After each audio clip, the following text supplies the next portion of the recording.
Hello everyone, I'm down here at Log Still Distillery. If you can read it on the water tower there. They are finished with their tasting room, working on their amphitheater. I'm down here videotaping some tie replacement down here with Associated Railroad Contractors. So I'm gonna come down here and get some more shots of them putting some ties in.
And you can see off to the east over here is the water tower and the Log Still Distillery.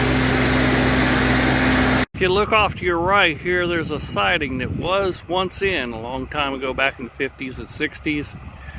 It is going to be put back in this July sometime, and it will continue on down past the crossing, down around the curve, and it'll go back into the main line. It should be done sometime July, August. More of the videos follow when that happens.